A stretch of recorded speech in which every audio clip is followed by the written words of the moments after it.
Just want to say good morning, kids. Got my camera woman with me now. So first off, let me apologize for the fact that I haven't had the opportunity to make a video. Been delayed. She could actually keep me on the camera. That would work out well. This is basically just the video itself to kind of show you where we landed with the suspension and some other things. So here we go. Come on over. So that's why, because it was too loud. Real quick. This conglomeration of parts let's not focus on that, is the 5.8 that we're putting into the Bronco. I think as far as the end decision, that as good as a 5.0 can be and as good as a 5.8 can be, the better of the two is obviously going to be the 5.8, just because there is no replacement for displacement. So in this pile of parts, this is actually what came from the donor pickup itself. Obviously, as you can see, it's got to be stripped down and sent out to the machine shop. They'll go through it and have it nailed down exactly how much we're going to overbore it or what we're going to do to it. But I've accumulated some other things, which would include a 5.8 intake, the throttle body, and some brackets and valve covers and miscellaneous business. Doesn't look like much. However, it will make this thing an absolute rocket when we're done. All right. So that aside, let's go on over to the Bronco.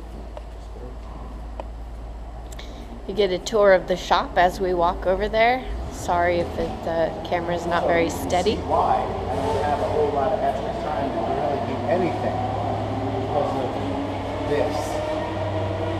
All right. Well, first let's just take a side view. Anita and Darren, I actually gave you a picture of me next to it. As you can see, it's a whole lot bigger. Those tires are actually 37-inch tires. I'm not pretty much sure the deal on that.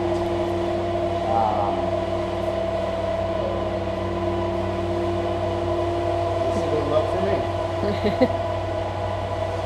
Okay, moving on. So let's go to meet the cage.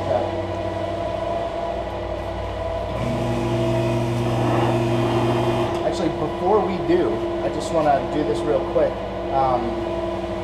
So a couple things I've noticed while I've been driving this thing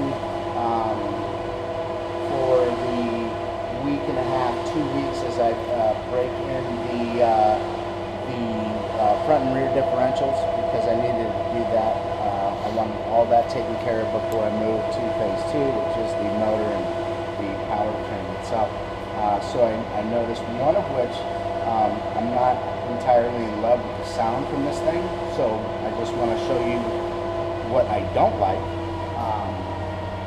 and then you can actually compare it to what I do like when we're done.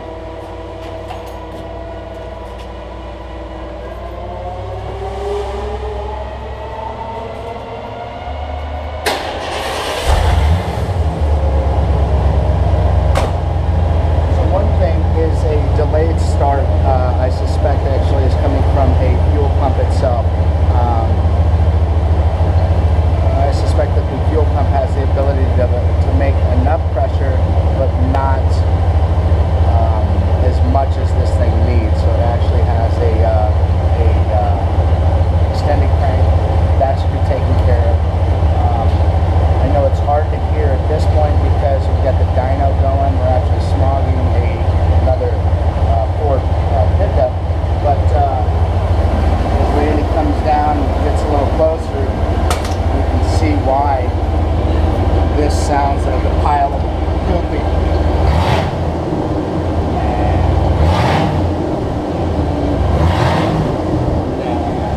So with headers, full exhaust, and obviously a motor that's pushing out some heat, this thing's going to sound delicious. So say goodbye to that. We'll move on. So the challenges with this are basically taking 1978 and converting it to everything that we have with the 1989. So issues is that this thing didn't come with a straight axle. A straight axle is far superior as far as off-road prowess. It's not as good in on-road, but that's not necessarily, I think, going to be the goal for this thing. And I think we're high enough to stick with it. So this is what we got all said and done.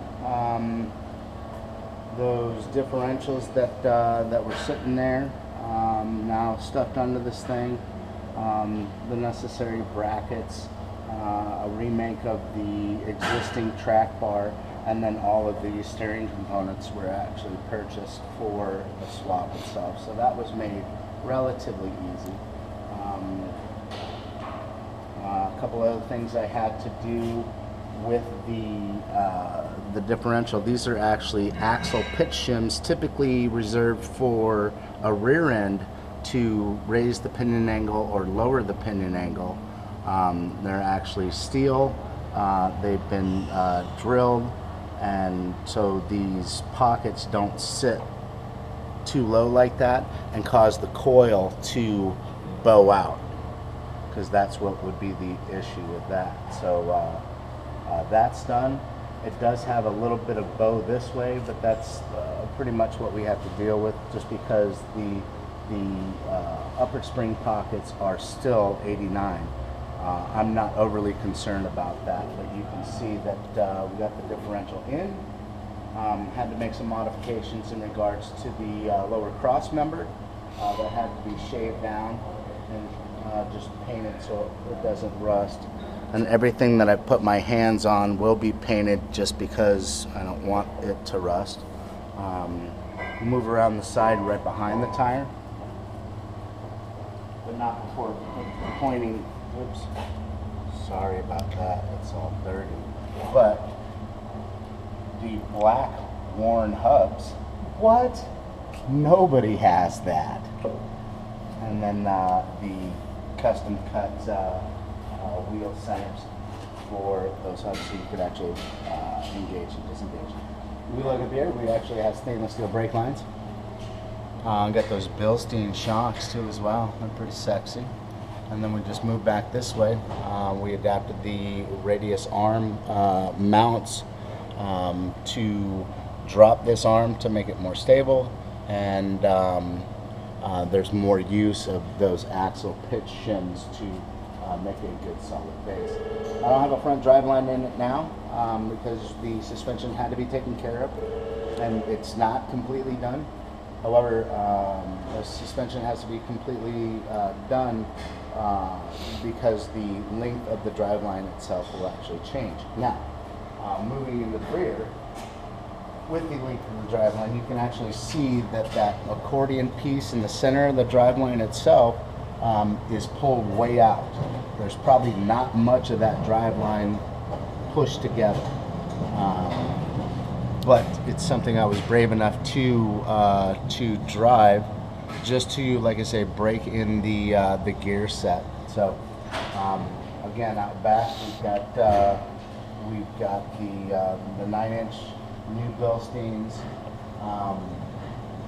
456 gears, and the track lock is in there. So it's a mechanical limited slip that doesn't wear out. As I explained to you earlier, you do not get to see the rear center caps until I am done. Or whenever I guess I want to show them to you.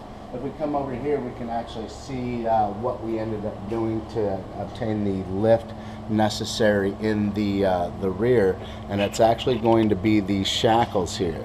So what I did is actually flip those shackles, or flip the shackle mount, rebolted it, and then these are actually lowering shackles for an 05 F-150 designed to, well, in this position they're lifting it, and that's how we obtain the lift. So that's that. also, if Randy holds the camera right there, to the left of the frame, you can actually see a shiny piece that is not a lift shim, that actually pushes the rear axle backwards. So it's designed to move the axle further back, because when you do this shackle lift, the axle inadvertently will move forward. So I wanted to push it back, and I was able to push it back, I think, a total of about an inch and a quarter. So the tires sit even in the fender wells. All right, so one last quick shot, and we'll just move to a kind of a cross shot, and you can kind of see where we're at as far as height. I do have to figure out exactly how I'm going to get the rear up just a little bit, because the rear itself actually is sitting a little lower than the front. Even though the body line is straight, it gives the impression that it's actually lower in the rear. So